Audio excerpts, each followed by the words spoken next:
on a évalué l'environnement de contrôle interne. On sait clairement les objectifs qui nous ont été assignés par le top management. On sait définir les difficultés rencontrées par les opérationnels et les attentes. On va rédiger notre charte d'audit. C'est quoi la charte d'audit? La charte d'audit, en réalité, c'est le document qui va légitimer en fait, le service d'audit. D'accord? C'est le document qui va légitimer le service d'audit. La charte d'audit, c'est le document qui va définir la mission, les pouvoirs et les responsabilités de l'audit. D'accord? Dans le prochain slide, on va voir en fait la composition d'une charte d'audit interne. On va dire, mais pourquoi une charte d'audit interne? La charte d'audit interne, son utilité en fait, c'est lui qui fonde le service et ensuite c'est lui qui légitime l'intervention de l'audit interne. Donc quand la charte d'audit sera diffusée, tout le monde sera au parfum qu'un service d'audit interne existe et quels sont les droits et devoirs de l'auditeur interne. Généralement, quand vous partez dans les... Quand vous allez mener des missions d'audit, quand vous allez partir vers les opérationnels, ils seront réticents sur certains aspects. Donc, c'est la charte d'audit interne, en fait, qui va définir les contours des missions et les droits et devoirs des auditeurs. Définir la position de l'audit interne dans l'organisation. Dans la charte, on doit pouvoir voir clairement le rattachement hiérarchique et fonctionnel de l'audit interne. Généralement, dans 80% des cas, l'audit interne est rattaché hiérarchiquement à la direction générale et fonctionnellement au comité et au conseil d'administration à travers le comité d'audit. Donc, cette position-là doit être claire dans la charte d'audit. Aussi, il faudra que la charte d'audit définisse tout ce qui est droit et devoir des auditeurs. En termes de droit, on va parler d'autorisation et accès à toute la documentation de l'entreprise. Et il ne doit pas avoir de domaine réservé, sauf les domaines qui seront expressément désignés par le conseil d'administration. D'accord? Donc, et les devoirs de l'auditeur interne, c'est surtout ces devoirs de réserve et de confidentialité. Ce n'est pas parce que j'ai audité la paix, je prends connaissance des salaires des cadres et je vais me baser sur ça pour aller demander une augmentation salariale. D'accord? Donc, l'auditeur a le devoir de réserve et de confidentialité. Définir le champ d'action des activités d'audit interne, où on va appeler ça en fait périmètre d'intervention de l'audit interne. La charte va nous dire, mais quels sont les périmètres de l'audit interne? Si on est dans un groupe d'entreprises, quelles sont les entreprises qui sont rattachées au périmètre de l'audit interne? Par exemple, dans les grands groupes, par exemple, où on peut avoir une banque, une maison d'assurance ou une entreprise immobilière. Généralement, les assurances, selon la réglementation qu'ils demandent, les assureurs ont leur service d'audit interne. La banque aussi a son service d'audit interne. Généralement, les entités qui sont dans les secteurs d'activité non réglementés n'ont pas forcément les services d'audit interne. Donc, dans la charte d'audit interne, il faudra préciser si ces entités-là font partie du périmètre d'intervention de l'audit interne. Donc, vous pouvez déjà, pendant qu'on progresse, vous pouvez déjà envoyer vos questions via message pour que je puisse les répondre au fur et à mesure. Ou bien s'il y a des points qui ne sont pas clairs, je peux revenir là-dessus. C'est vrai.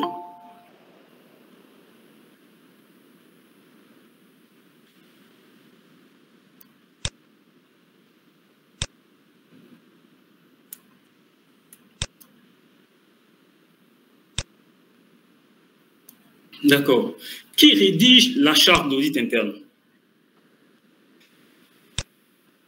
La rédaction de la charte d'audit interne incombe au responsable d'audit interne, qui doit le soumettre à l'approbation de la direction générale et conseil d'administration. Donc, le responsable de l'audit interne rédige ou bien élabore la charte d'audit interne qu'il va soumettre à la direction générale et au conseil d'administration. La validation de la charte d'audit interne par le top management va lui conférer un certain pouvoir, en fait.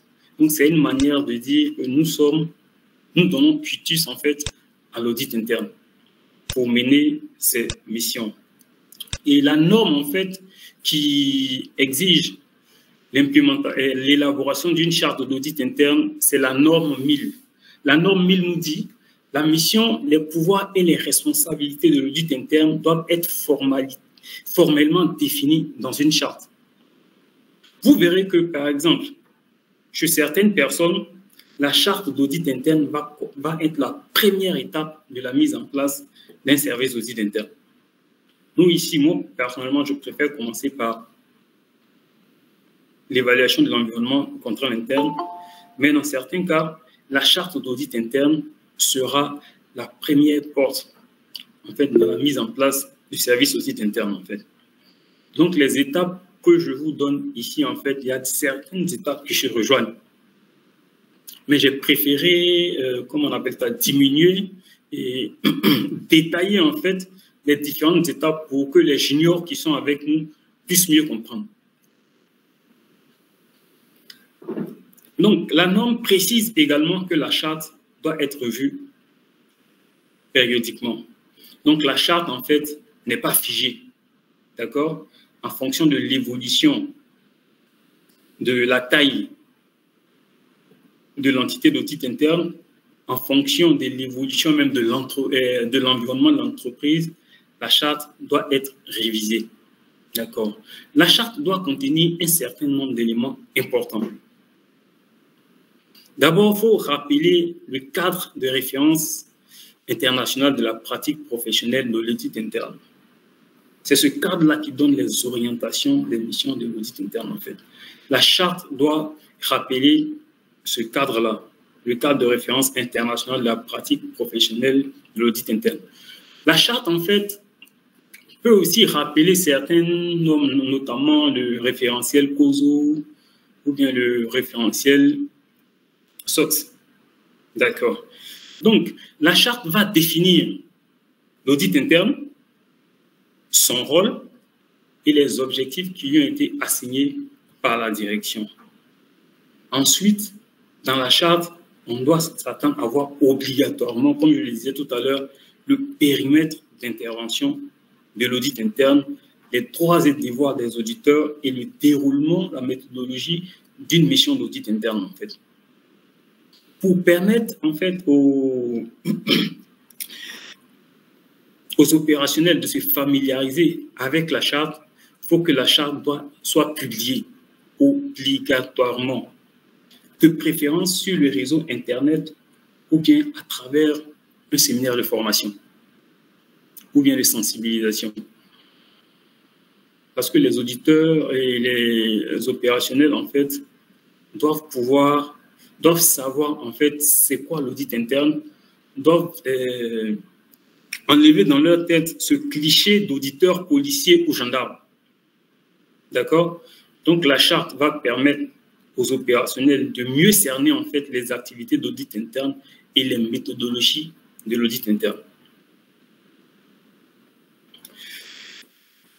Après, on va vous donner, en fait, on va parcourir un exemplaire de charte d'audit interne. Quelles sont les bonnes pratiques dans la rédaction d'une charte d'audit interne? La charte doit être brève, facile et agréable à lire. C'est vrai que la charte, en fait, s'il n'y a pas un canevas type, la charte va la composition de la charte va dépendre du type d'entreprise. C'est clair que la charte d'audit interne dans un grand groupe sera différente, en fait, de la charte dans une petite entité.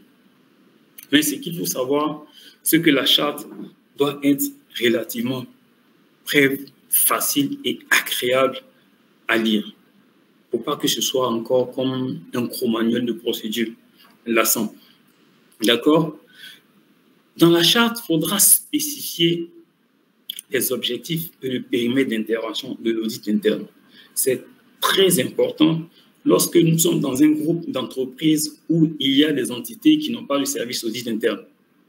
Il faudra pouvoir préciser si le service d'audit interne du groupe intervient dans les autres entités, en fait. Donc, il est impératif, en fait, de préciser dans la charte les objectifs et le périmètre d'intervention de l'audit. Il faudra aussi présenter la charte d'audit interne à la direction générale et mettre en valeur les points clés. Ce n'est pas parce qu'on dit que la charte et l'auditeur interne est rattaché au conseil d'administration qu'il faut envoyer directement la charte au conseil d'administration pour validation. Après rédaction de la charte, on propose la charte au directeur général. D'accord? On va échanger avec le directeur général sur les points de la charte et on va lui expliquer les points clés. D'accord? Quand il va approuver maintenant, on pourra acheminer en fait la charte au comité d'audit ou bien au conseil d'administration pour la validation. Diffuser largement la charte d'audit interne. J'en parlais tout à l'heure.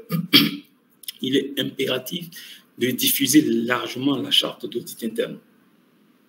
Parce qu'en réalité, les opérationnels là, qui n'ont jamais fait d'audit, qui n'ont jamais été confrontés à des auditeurs internes, ont en tête l'auditeur policier ou bien l'auditeur gendarme. Quand on voit un service, ah mais on a recruté un auditeur interne, on voit toujours le policier ou le gendarme qui vient. Donc, dans la charte va permettre de sensibiliser, ou bien la charte sera un moyen de sensibilisation, en fait, des opérationnels vis-à-vis des moyens et des objectifs de l'audit interne. Et surtout, leur expliquer la méthodologie de l'audit interne. Il faudra aussi communiquer la charte d'audit interne aux audités lors de chaque mission. C'est vrai qu'à la création de l'entité, on a diffusé la charte d'audit interne. On ne va pas s'arrêter là. Il va falloir, avant chaque mission, parcourir la charte d'audit interne ou bien faire ressortir les grandes lignes de la charte d'audit interne et l'expliquer aux audités, en fait, pour qu'ils puissent comprendre le bien fondé de la mission qu'on est en train d'effectuer. Prévoir une prévision périodique de la charte d'audit interne pour prendre en compte l'évolution du service d'audit interne et de son environnement. J'en ai parlé tout à l'heure. Donc, je vais vous présenter un logigramme en fait qui détaille un peu ou bien qui résume en fait la méthodologie de l'élaboration d'une charte d'audit interne.